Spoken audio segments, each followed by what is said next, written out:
السلام علیکم ورحمۃ اللہ وبرکاتہ۔ مصباح القرآن چینل کے ساتھ حاضر۔ آج ہم بات کریں گے ان لوگوں کے بارے میں جو کہتے ہیں کہ ہمارے بچے جو ہیں وہ اپنے دوستوں کے پاس جا کے بگڑ گئے ہیں۔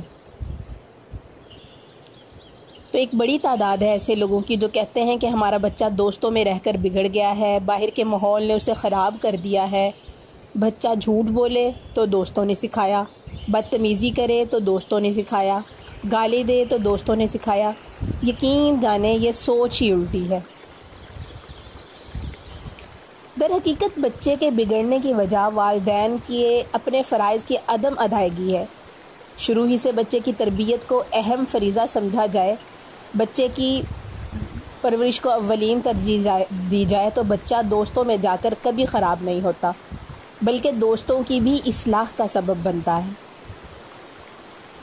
بچہ پیدا ہوتے ہی تو دوستوں میں نہیں نہ جا بیٹھتا، نہ اس کے دوست اسے لینے آ جاتے ہیں، نہ ہی بچہ پیدا ہوتے ہی آوارہ گردی شروع کر دیتا ہے، پیدا ہوتے ہی سگریٹ بھی نہیں پکڑ لیتا۔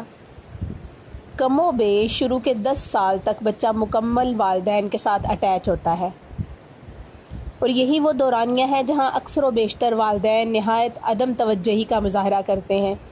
بچہ جب پیدا ہوتا ہے اس کا دل و دماغ بالکل کوڑا کاغذ ہوتا ہے، جو دیکھے گا سنے گا وہ اس پر چھپتا چلا جائے گا۔ اب ہم نے اس کاغذ پر کچھ نہیں لکھا، زمانہ لکھتا چلا گیا۔ اگر ہم بچپن میں ہی اپنی تربیت اس کاغذ پر اتار دیتے تو زمانے کو برائیاں اتارنے کے واسطے جگہ ہی نہ ملتی۔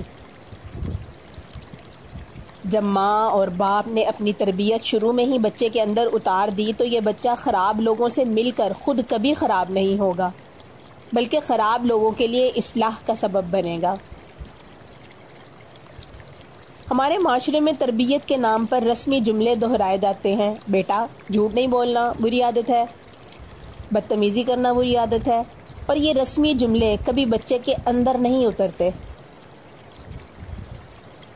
بلکہ نہایت ذمہ داری کے ساتھ، غور و فکر کے ساتھ اور دلچسپی کے ساتھ کی جانے والی تربیت کو بچہ جو ہے وہ اپنے اندر اتارتا ہے۔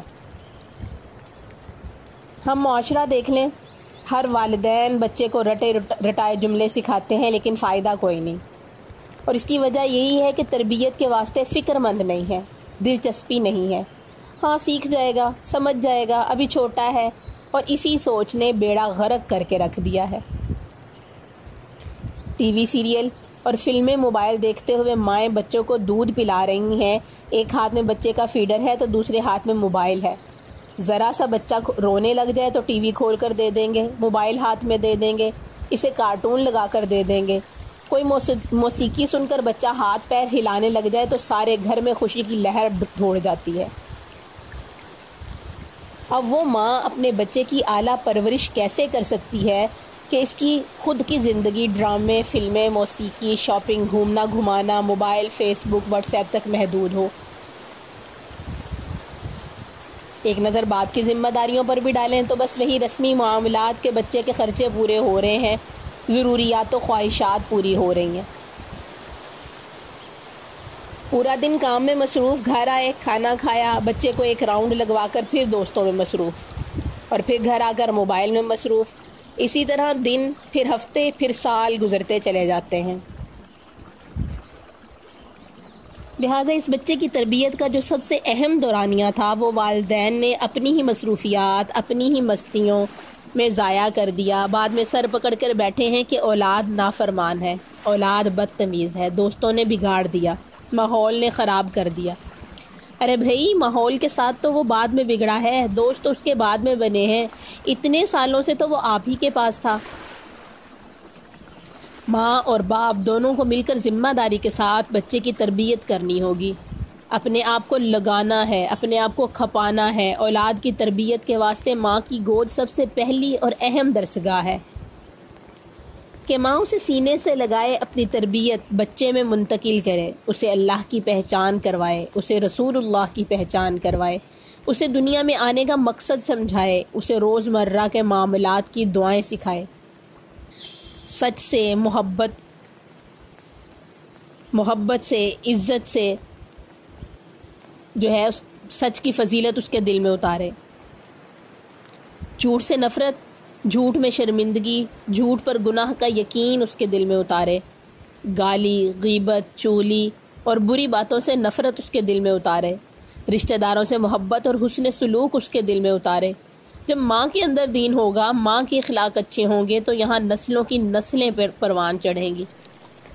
اسی طرح باپ ہے، روزانہ بچے کے ساتھ بیٹھ کر کچھ وقت گزارے، روز مرہ کے معاملات کا پوچھیں، صحیح غلط کی پہچان کروائے، بڑوں کا ادب، بڑوں کی عزت سمجھائے، غریبوں سے محبت، ضرورت مند کی مدد کا جذبہ اور شوق اس کے اندر پیدا کرے۔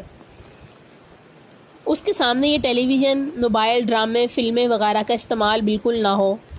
بچے کے سامنے لڑائی جھگڑے، گالم گلوچ، شور شرابہ بالکل نہ ہو۔ بچے کے سامنے سب سے آپ جناب سے بات کریں۔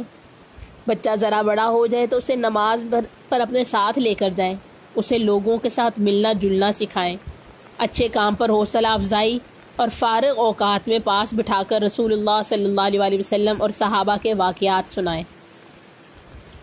ایسے ماحول سے نکل کر آپ کا شہزادہ جب باہر کی دنیا میں آتا ہے تو کبھی باہر کے لوگوں سے خراب ہو کر نہیں آئے گا، بلکہ ان کے لیے بھی اصلاح کا سبب بنے گا، ان کے لیے خیر کا سبب بنے گا۔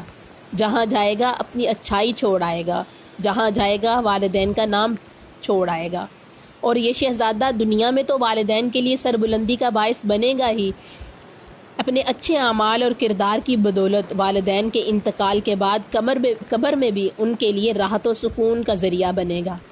اللہ تعالی ہمیں اس بات کی توفیق دیں کہ ہم اپنے بچوں کی اچھے سے تربیت کر سکیں۔